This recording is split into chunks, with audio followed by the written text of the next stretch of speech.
Bismillahirrahmanirrahim. Alhamdulillahirabbil alamin. Wassalatu wassalamu ala asyrafil mursalin Sayyidina Muhammadin wa ala alihi washabbihi ajmain. Amma ba'du. Sahabat Indonesia yang kami hormati, berikut kita mulai kajian tafsir yang dikeluarkan oleh UII. Mari kita mulai dengan surat Al-Baqarah. Bismillahirrahmanirrahim. Alif lam mim dzalikal kitabul la raiba fihi hudal lil muttaqin. Di sini diterjemahkan Alif lam mim ini termasuk ayat-ayat yang oleh para ulama dianggap mutasyabihat. Artinya kita tidak boleh memaksakan maknanya. Kita cukup iman bahwa itu dari Allah Subhanahu wa taala. Ini termasuk ayat-ayat yang kita percaya bahwa ada makna yang diinginkan Allah, tapi kita tidak perlu menduga-duga apa sepersisnya makna itu. Dzalikal kitabul la raiba fihi, kitab ini tidak ada yang diragukan. Hudal lil muttaqin, petunjuk bagi mereka yang bertakwa. Sahabat Indonesia yang kami cintai, yang kami hormati, muttaqin dari kata kerja ittaqa yattaqi ittiqaan. Maknanya adalah menjaga diri. Ada 3 kelas muttaqin dalam terminologi para ulama, istilah yang dikeluarkan para ulama. 1, muttaqin orang yang menghindari perilaku syirik atau perilaku kekafiran. Sehingga menurut para ulama, apapun faseknya seorang mukmin, apapun kelirunya orang mukmin, misalnya pernah mencuri, pernah korupsi, pernah apa saja, masih dianggap mukmin karena dia masih bertauhid la ilaha illallah Muhammadur Rasulullah. Ini muttaqin yang paling kelas pokok, kelas bawah. Kemudian ada muttaqin kelas kedua, yaitu mereka yang menghindari dosa besar tapi tidak bisa menghindari dosa kecil. Misalnya bisa menghindari dosa zina tapi dia bisa menghindari dosa melihat perempuan yang bukan mahramnya, yang bukan halal bagi dia. Ketiga muttaqin paling ideal, yaitu menghindari dosa besar, juga menghindari dosa kecil, bahkan menghindari sesuatu yang tidak penting. Ini yang dalam terminologi ulama disebut para wali atau para ulama, yaitu yang dalam ayat ala inna auliya Allahi la khaufun alaihim wa lahum yahzanun. Ini penting kami jelaskan kelas-kelas muttaqin supaya bahwa mukmin tidak pernah keluar dari status iman meskipun dia pernah melakukan satu kesalahan besar. Karena yang dikatakan mukmin adalah siapapun yang meyakini kebenaran risalah Muhammad, risalah yang dibawa Muhammad, berarti dia mukmin. Soal dia melakukan dosa atau apa saja itu menjadikan dia fasik, tapi tidak keluar dari status mukmin. Ini yang dimaksud dalam sebuah hadis, man qala la ilaha illallah dakhalal jannah. Siapapun yang pernah melafadzkan la ilaha illallah iman, maka dia pasti nanti masuk surga. Kemudian ada beberapa pertanyaan dari para sahabat dengan masa lalu orang itu yang macam-macam, Nabi tetap menjawab meskipun dengan masa lalu yang macam-macam. Sebab itu perlu dikaji serius, sebagaimana ada yang ditafsir Sawi bahwa muttaqin itu dari kata kerja ittaqa yattaqi ittiqaan atau ittaqa yattaqi taqwan. Ini maknanya orang yang menjaga diri. Tentu menjaga diri ini ada yang kelas premium, kelas sempurna. Jadi sesuatu apa saja yang bahaya kita jaga, termasuk dosa kecil, melakukan hal yang tidak penting. Ada orang mukmin yang hanya bisa menjaga dari dosa kekafiran, dosa kemusyrikan. Ini pun dengan segala kesalahannya masih ada kemungkinan dimaafkan Allah. Karena Allah pernah berfirman, innallaha la yaghfiru ayyushraka bihi wa yaghfiru ma duna dzalika liman yasha. Allah tidak akan memaafkan dosa syirik, tapi Allah masih bisa memaafkan atau masih berkenan memaafkan dosa di luar syirik. Kemudian yang perlu dimengerti oleh sahabat Indonesia adalah makna la raiba fihi. Ini yang perlu kami ungkap, bahwa Al-Quran ini tidak ada keraguan padanya. Tidak ada keraguan, ini yang mudah kita teliti karena kita orang Indonesia, mungkin rasa-rasa sastra Arab enggak kental. Mari kita teliti dari segi makna, karena makna ini rasa dan rasa itu universal. Begini misalnya, dulu orang-orang kafir Mekah karena mereka penyembah berhala, penyembah Tuhan-Tuhan yang banyak, itu memprotes. Mereka memanggil tentu masih Muhammad, belum ya Rasulullah. Muhammad, kamu mengajak ke Tuhan berapa? Rasulullah menjawab, ke Tuhan yang satu. Lalu mereka bertanya, Muhammad, urusan kita ini banyak, problem kita banyak. Tuhan banyak saja tidak bisa menyelesaikan, apalagi satu Tuhan. Ini yang diceritakan dalam sebagian ayat disebut Aja'alal alihata ilaha wahida inna hadza lasyai'un ujab. Bagaimana mungkin Tuhan itu satu? Harusnya Tuhan itu banyak karena urusan kita banyak. Lalu Rasulullah dengan bimbingan Tuhan, bimbingan Allah mendatangi mereka, kemudian Nabi menjelaskan, Tuhan itu adalah ketua kalian, Tuhan itu adalah pimpinan kalian. Bagaimana kalau Anda jadi pembantu kemudian punya majikan banyak, punya penguasa banyak, punya tuan banyak, kemudian semua tuan-tuan Anda ini memerintahkan Anda dengan perintah yang beda-beda. Apa kalian mau punya majikan atau pimpinan yang banyak? Mereka menjawab tidak, Muhammad. Terus mereka akhirnya sadar bahwa problem Tuhan banyak itu tentu lebih sulit, lebih problem, karena nanti perintahnya beda-beda, keinginannya beda-beda. Mereka akhirnya tersadarkan bahwa sebaiknya atau seharusnya memang Tuhan itu satu. Jadi Rasulullah SAW menjelaskan logika bertauhid itu dengan sekian variasi, dengan sekian logika. Kemudian Nabi kedua juga menjelaskan logika kompetisi. Kata Nabi yang karena bimbingan Allah diberi satu pengertian. Andai kan Tuhan itu 2 atau 3, kemudian berebut dalam tahta aras atau tahta yang di alam raya ini, sebagaimana lazimnya para penguasa, maka pasti ada yang menang, ada yang kalah. Dan yang kalah tentu gak layak sebagai Tuhan. Ini yang disebut wala ala ba'duhum ala ba'd. Tentu kalau Tuhan itu banyak, mereka akan berkompetisi, akan bertarung. Dan pasti pemenangnya ya satu, karena memang layak jadi Tuhan tetap satu. Sadarlah bahwa orang-orang kafir Quraisy, orang-orang kafir saat itu sadar pentingnya bertauhid. Ketiga, Nabi juga menjelaskan tauhid secara ilmu logika. Begini para pendengar. Kalau dalam teori ilmu tauhid yang agak jelimet dijelaskan begini. Jika ada 2 Tuhan, maka alam raya ini enggak menjadi alam. Logikanya adalah 2 Tuhan ini bisa kamu katakan sama-sama kuat. Ketika sama-sama kuat kemudian ingin menciptakan langit, yang satu ingin menciptakan bumi, yang satu menolak menciptakan bumi misalnya, atau yang satu ingin menciptakan langit, yang satu menolak ingin menciptakan langit.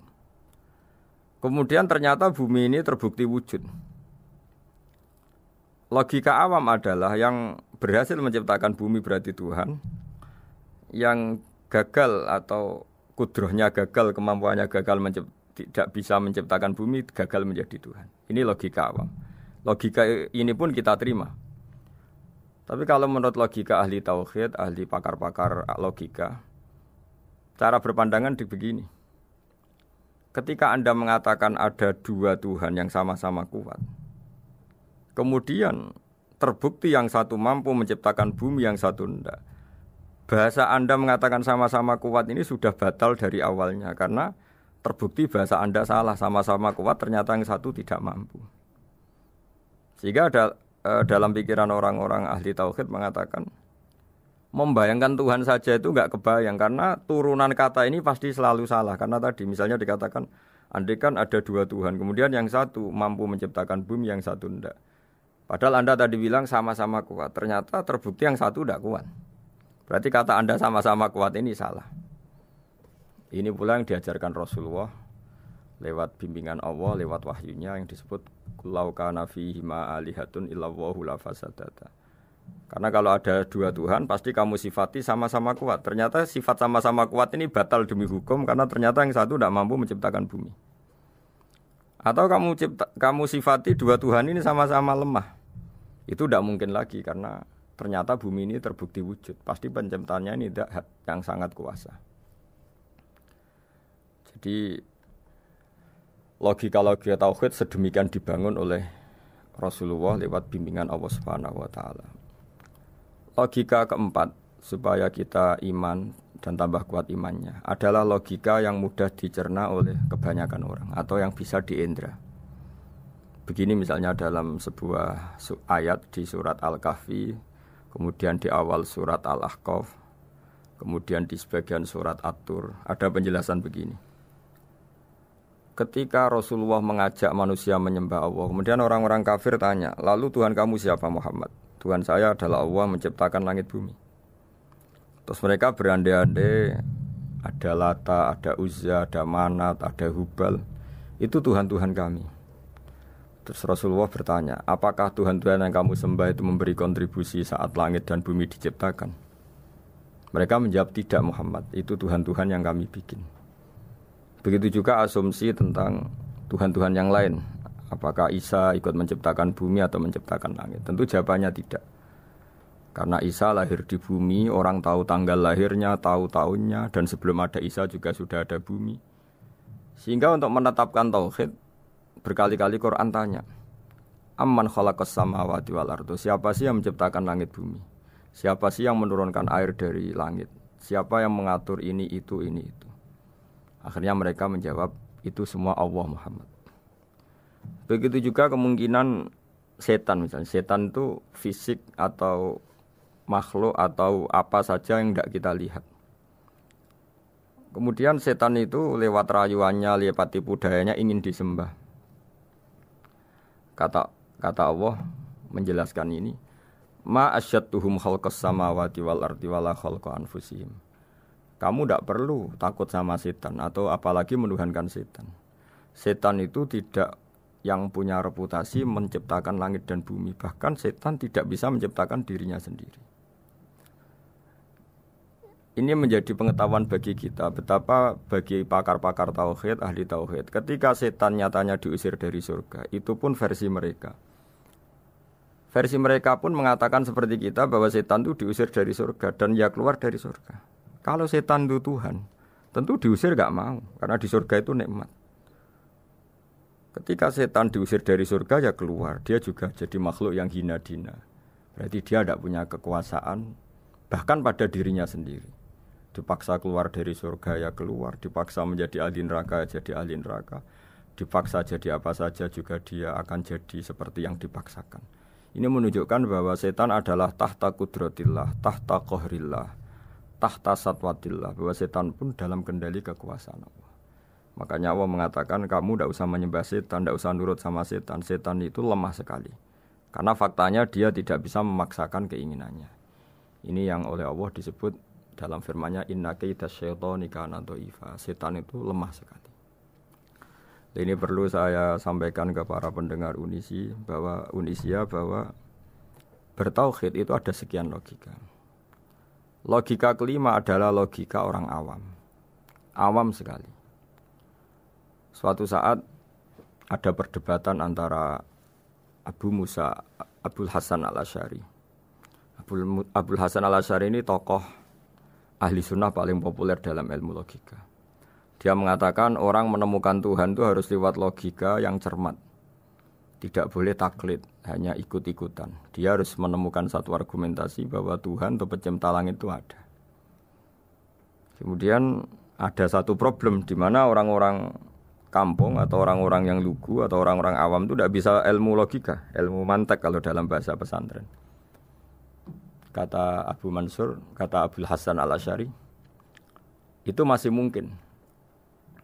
Walhasil para ulama ini meneliti ke orang-orang yang lugu, yang di kampung, yang petani, yang lugu sekali. Apa yang mereka temukan? Ternyata mereka punya cara logikanya sendiri untuk menemukan Tuhan, Sang Pencipta. Pernah suatu saat ada seorang petani lugu, biasa menggembala unta, ditanya,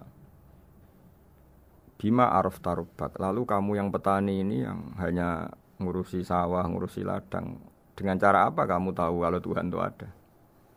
Si petani tadi marah besar dan dia mengatakan, Al-ba'ratu tadullu 'alal ba'ir wa asharul aqdam yadullu 'alal masir. Kata petani tadi, yang namanya ada kotoran unta pasti ada untanya. Yang namanya ada jejak kaki pasti ada yang barusan lewat. Artinya kalau ada makhluk pasti ada pencipta. Ini logika awam yang mudah. Kita tidak mungkin mengatakan bumi ini pencipta, mengatakan matahari pencipta.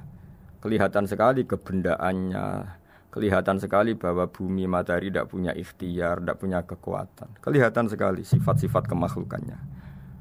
Jika benda-benda ini karuan makhluk, pasti menunjukkan bahwa ada penciptanya, ada khaliknya. Dalam logika Bedui tadi, si Bedui tadi, kalau ada kotoran sapi, pasti ada sapinya. Meskipun sapinya sudah sekarang nggak terlihat, mungkin sudah jalan kemana. Sama, kalau ada jejak kaki, meskipun orang yang tadi lewat sudah kita nggak tahu, tapi kita pasti tahu, pasti ada yang lewat. Ini yang dimaksud dalam bahasa Arab, al-ba'ratu tadullu 'alal ba'ir. Kalau ada kotoran sapi atau kotoran unta, pasti ada untanya. Wa atharul aqdam yadullu 'alal masir. Kalau ada jejak orang lewat, pasti tadi ada orang lewat. Nah, semua metode ini digunakan semua oleh Rasulullah. Logika yang bagi intelektual, logika bagi kaum awam, logika bagi kaum menengah, ya tidak awam, tidak intelektual. Semuanya digunakan, semuanya jadi media untuk memastikan bahwa logika tauhid ini logika pilihan, logika yang benar-benar logika. Sehingga dalam banyak ayat disebut agama ini liqaum yaqilun, liqaum yatafakkarun, bagi kaum yang bisa berpikir, bagi kaum yang punya akal. Lalu kemudian kami teruskan alladzina yu'minuna bil ghaibi. Ini kata ghaibi bukan kayak dalam bahasa Indonesia misalnya setan atau hantu disebut barang gaib. Kata ghaibi dalam bahasa Arab adalah perbandingan atau lawan kata dari al-musyahad yang bisa disaksikan langsung lewat indera. Kita orang mukmin iman bahwa surga ada, padahal kita tidak pernah melihat surga. Kita mukmin iman bahwa neraka ada, padahal kita belum pernah melihat neraka. Ini sesuatu yang maghoba anil absor, yang mata kita tidak melihat, fisik kita tidak menyentuh. Kita pun iman. Asal sesuatu itu mansus ya, dikatakan secara eksplisit oleh Quran dan hadis. Kalau dalam bahasa usul fikih disebut al-mansus. Ciri mukmin diantaranya adalah yang paling pokok alladzina yu'minuna bil ghaibi. Iman dengan sesuatu yang enggak kelihatan. Lalu kemudian para ulama cara pandang beda-beda. Bedanya bukan karena mereka bertentangan enggak, tapi ini menurut kelas rasa yang berbeda-beda. Bagi orang-orang sufi ya, Allah itu tidak bisa dikatakan al-ghaib, sesuatu yang enggak kelihatan. Karena Allah itu begitu jelas, az-zahir. Kata orang sufi, Allah itu zahir. Begitu juga dalam Asmaul Husna disebut Allah itu az-zahir, begitu jelas. Karena orang yang akalnya mapan, hatinya mapan, melihat satu lemari yang bagus, pasti langsung mensifati bahwa pembuatnya adalah orang yang hebat. Orang yang melihat mobil mewah atau pesawat yang canggih, pasti kepikiran pertama adalah pasti pembuatnya canggih. Sehingga eksistensi pembuat pesawat itu adalah orang hebat, itu langsung tertanam ketika melihat pesawat itu hebat. Bagaimana mungkin seseorang ragu akan kehebatan pembuat pesawat ketika melihat detail-detail pesawat? Pasti langsung kepikiran kalau pembuatnya itu hebat. Memutuskan bahwa pembuat pesawat hebat itu tidak harus ketemu yang membuat, juga tidak harus melihat. Tapi akal kita pasti meyakini pembuatnya itu hebat. Berarti keputusan menyimpulkan bahwa pembuatnya hebat adalah az-zahir begitu jelas. Begitu juga langit dan bumi, matahari semuanya tertata rapi. Air dengan fungsi manfaat yang sebegitu hebat, oksigen, semua tanaman, buah-buahan. Meskipun kita tidak pernah melihat Tuhan, tapi akal kita, nurani kita pasti berkeyakinan dan tahu betul pasti pembuatnya itu zat yang super hebat, super bijaksana. Sehingga dalam kategori ini Allah tidak bisa dikatakan suatu yang enggak tersentuh, yang enggak terjangkau. Allah itu az-zahir begitu jelas. Sehingga di antara Asmaul Husna disebut az-zahir. Sebab itu saya menganjurkan atau saya punya saran bahwa alladzina yu'minuna bil ghaibi itu contoh paling mudah itu kayak surga, kayak neraka. Kalau Allah sendiri itu az-zahir, mudah diketahui. Karena tadi orang yang melihat pesawat canggih pasti saat itu juga berkeyakinan dan itu pasti benar, pasti pembuatnya juga canggih. Nah, di sini disebut alam raya ini ayat, semuanya itu bukti kekuasaan Allah. Dalam syair-syair orang sufi masyhur sekali itu wa fi kulli syai'in lahu ayatun yadullu ala annahul wahidu. Setiap sesuatu kejadian di alam raya adalah bukti keesaan Allah, bukti eksistensi Allah Subhanahu wa taala.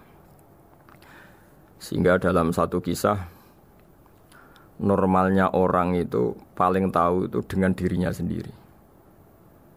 Karena dia adalah dia. Tapi kalau Imam Sibawai, seorang pakar nahwu, mengatakan a'raful ma'arif Allah.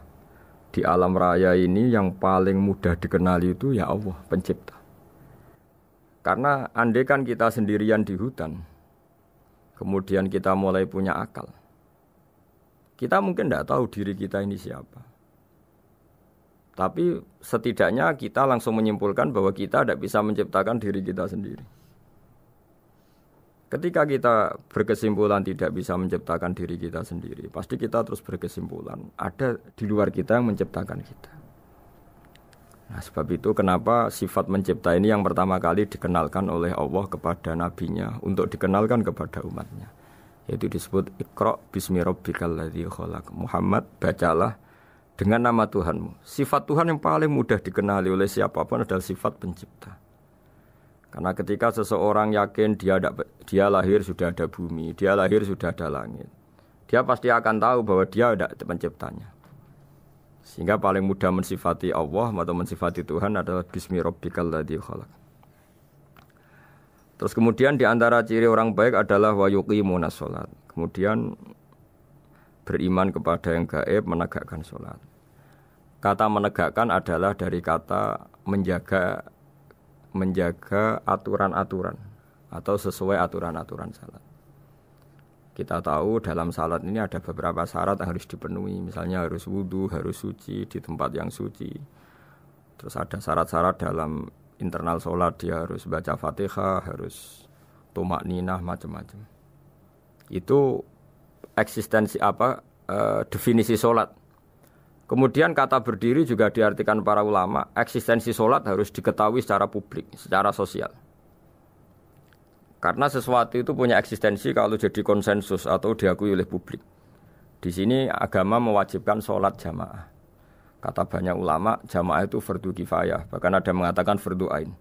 Harus dijalankan orang banyak secara massal dan harus di tempat yang terbuka.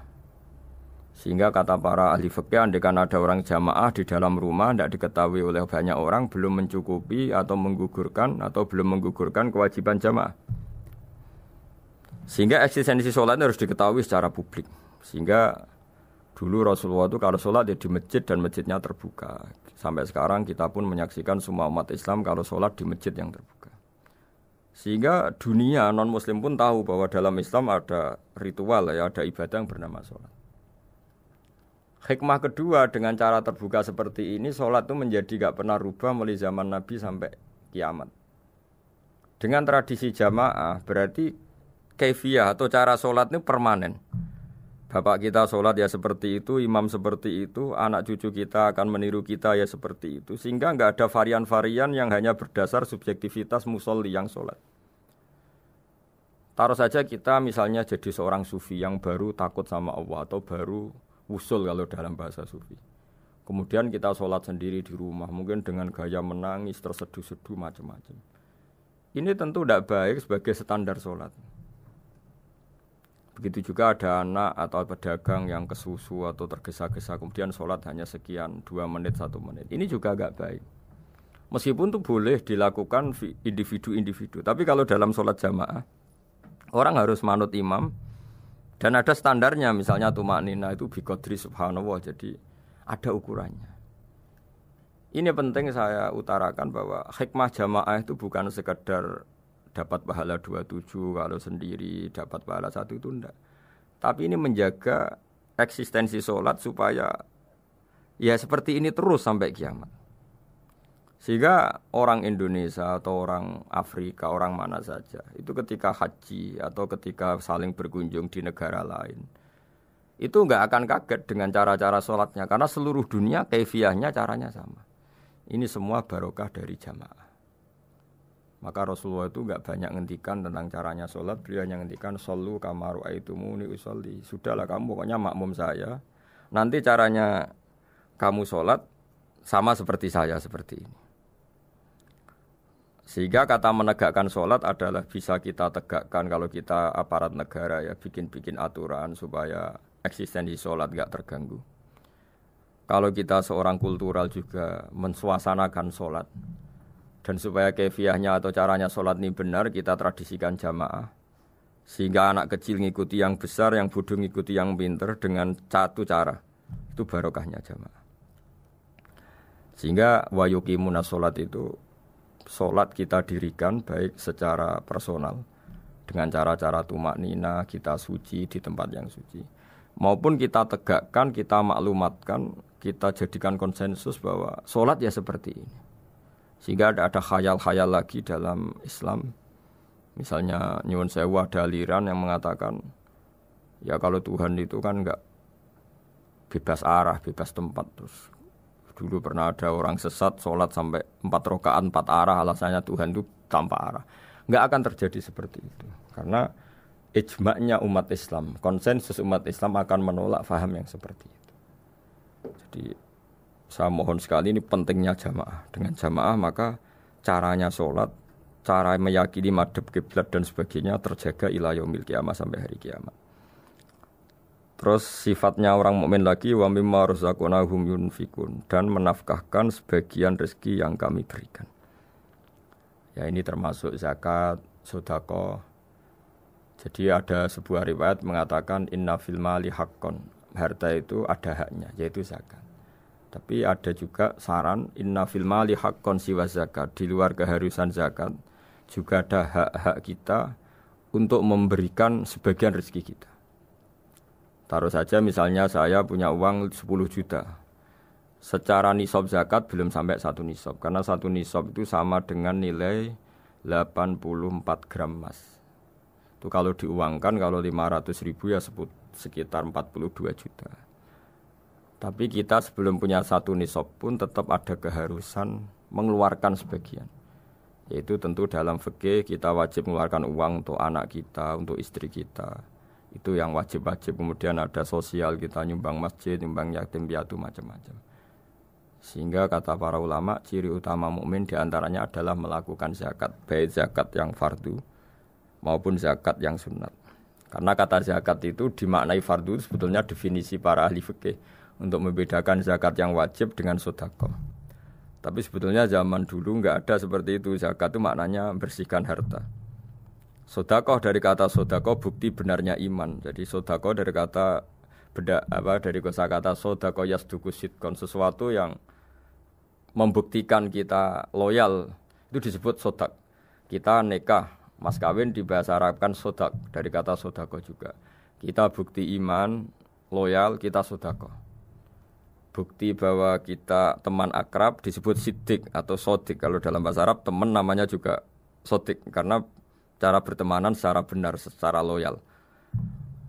Sehingga wa mimma razaqnahum yunfikun ini ya memasukkan zakat yang dalam terminologi fikih yaitu zakat yang zakat al-wajibah atau zakat yang dengan makna lughat yaitu artinya asal membersihkan harta kita entah lewat zakat, sedekah, hadiah kepada orang-orang yang kita hormati semuanya juga masuk dalam definisi zakat atau wa mimma razaqnahum yunfikun.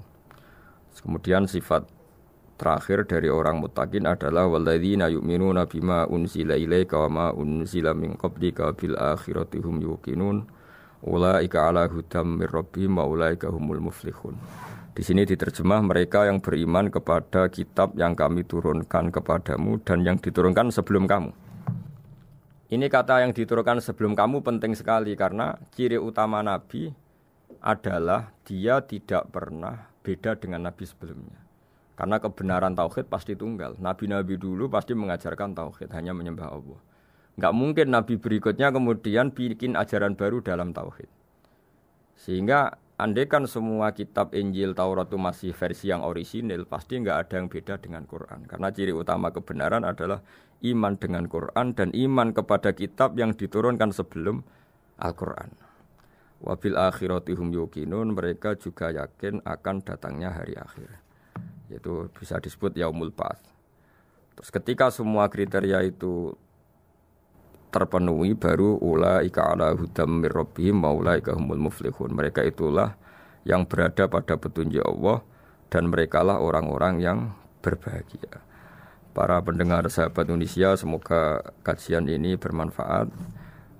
Dan ini mulai ayat 1 sampai 5 dalam surat Al-Baqarah, yaitu surat yang dalam tartibnya mushaf nomor 2 setelah Fatihah. Jadi kalau dalam ulumul Quran disebut ada surat yang berdasar nuzulul Quran, yaitu surat Iqra, kemudian Muddatsir. Ada urutan surat yang berdasar tartibul mushaf, yaitu yang kita punyai sekarang, yaitu Fatihah, terus Baqarah dan seterusnya. Dan urutan-urutan ini pun sesuai petunjuk Rasulullah SAW. Saya kira demikian. Mohon maaf atas semua kesalahan. Wassalamualaikum warahmatullahi wabarakatuh.